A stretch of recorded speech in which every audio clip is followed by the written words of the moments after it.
Entrevista da semana.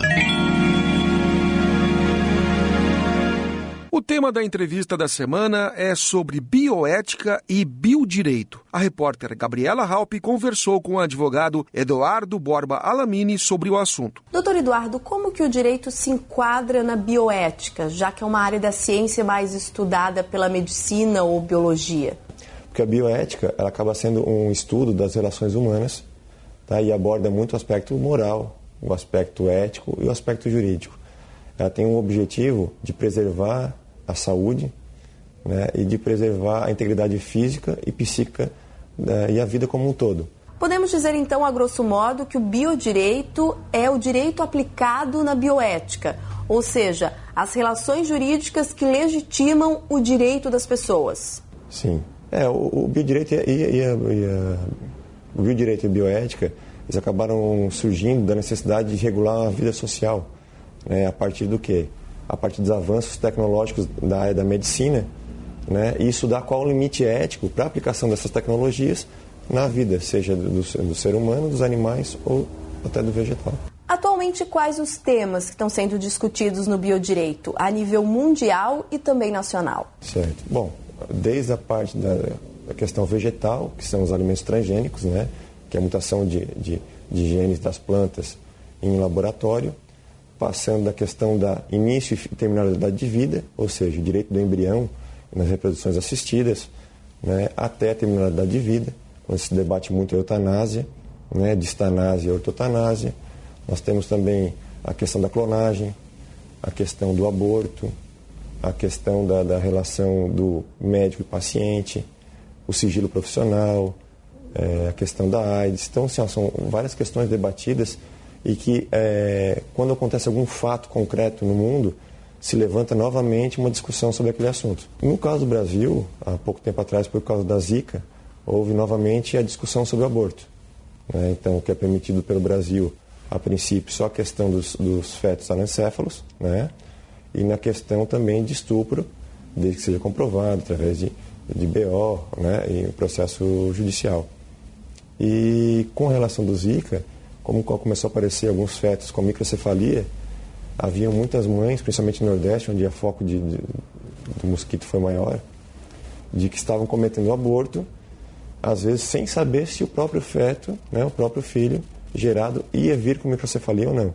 Então, novamente, começou um debate sobre aborto nesse sentido, né? O Brasil também tem se encaminhado a discutir muito a distanásia e a ortotanásia, né, que são procedimentos do fim da vida, né? A eutanásia um pouco menos ainda, porque ainda a nossa cultura é muito diversificada, a cultura, a religião acabam dificultando muito, mas também é uma área também um pouco discutida.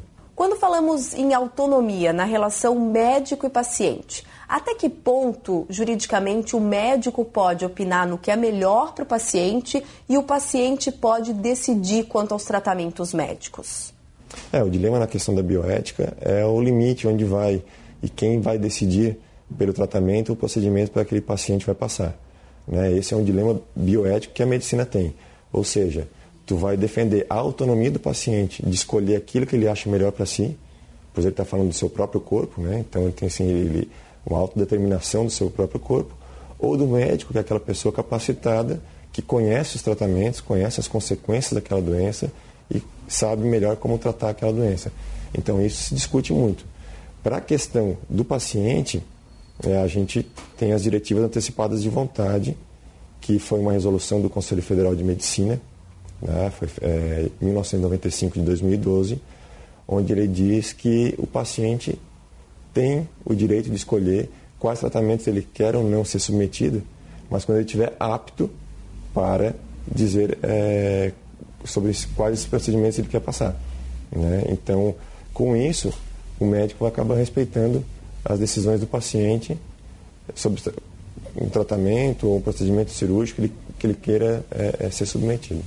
E caso o médico ou a família não concorde com as diretivas antecipadas de vontade?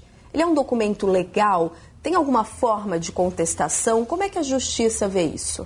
Nossa cultura ainda é a vida sobre a morte, né? Então as pessoas às vezes acabam até por certa forma de egoísmo, querendo que seu ente, mesmo sofrendo, permaneça vivo. Algumas ações têm surgido no Brasil e todas elas têm sido favoráveis aos pacientes, tá? Ou seja, a autonomia do paciente. Na própria resolução, a resolução é do Conselho Federal de Medicina, ou seja, ela não tem força de lei, mas é uma norma para que os médicos sigam como um balizamento para o médico seguir na questão ética.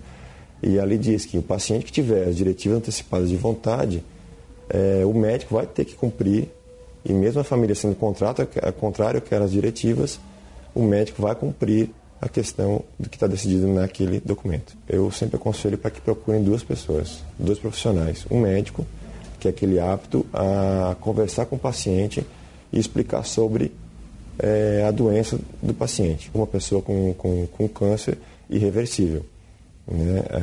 Naturalmente vai chegar num momento que não vai poder mais ou não vai ter mais consciência dos seus atos e não vai poder falar por si.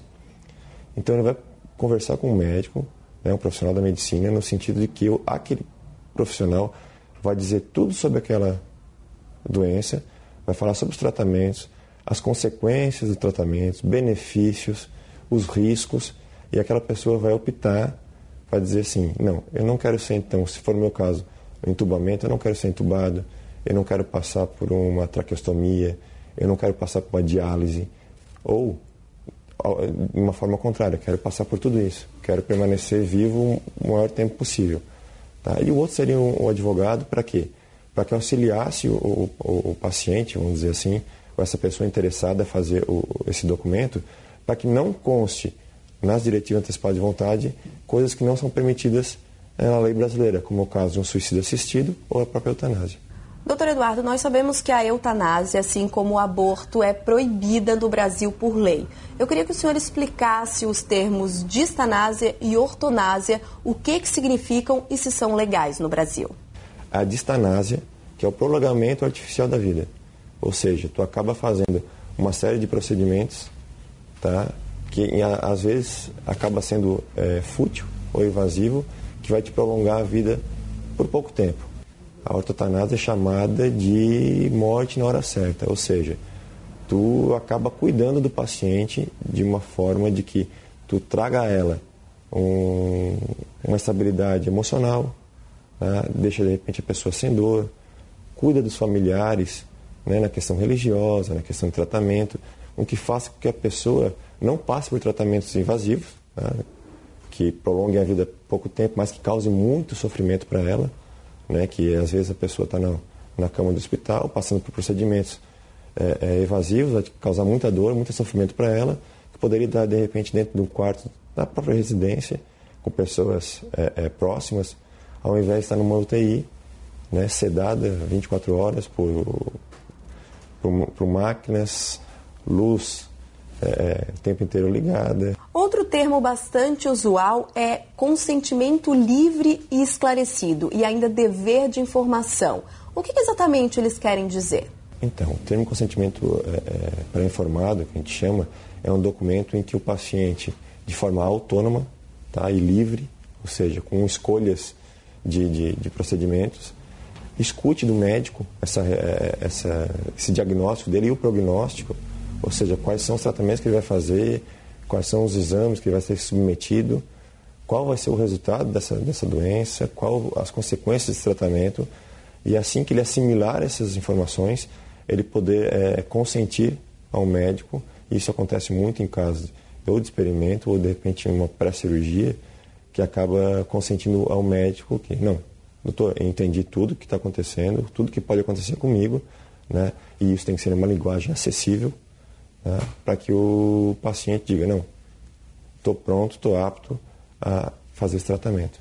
Então ele assina o termo consentimento, e uma forma também de proteção ao próprio médico, né? Para poder fazer com que, se ele optou por não fazer um tratamento, está ali declarado de que ele não quer fazer aquele procedimento, então a família não venha a entrar com uma ação contra o profissional da saúde por, de repente, uma negligência, por uma omissão, ou de repente, até um tratamento invasivo a mais que ele venha ter feito. Doutor Eduardo, cuidados paliativos, segundo a Organização Mundial de Saúde, É um conceito que consiste na assistência multidisciplinar, uma equipe cuidando de um paciente em estado terminal, por exemplo. Isso não deveria ser oferecido a todo paciente nesse estágio? O cuidado paliativo é uma equipe multidisciplinar, com médicos, psicólogos, enfermeiros, que vão cuidar da parte social do paciente. O SUS, no Brasil, autoriza o cuidado paliativo desde 2002. Só que a maioria da população desconhece essa vantagem de ter o cuidado paliativo. Para finalizar, eu pergunto para o senhor se há bastante discussões nesse sentido e se o senhor acredita que o Brasil, até mesmo Santa Catarina, vai evoluir nessas questões. Então, a minha opinião é de que realmente a autonomia tem que se falar um pouco mais alto nesse momento, né? Até porque é o próprio corpo da pessoa que está ali dispondo dos tratamentos ou procedimentos cirúrgicos que vai ser submetido. Então, assim, se a eutanásia ela é proibida, nós temos as duas formas, distanásia e ortotanásia, que são os inversos. Uma, os seus cuidados, né, que deixa a vida ou a morte vir no momento certo, e a distanásia, que é esse prolongamento da vida. E a autonomia da pessoa no sentido de que ela vai optar se ela quer ser cuidada no sentido de ter uma morte confortável, que seria o caso da ortotanásia, ou de repente prolongar a vida mesmo com sofrimento, no caso da distanásia. Ok, doutor Eduardo Borba Lamini, advogado que conversou conosco a respeito de direito e biodireito. Obrigado pela oportunidade.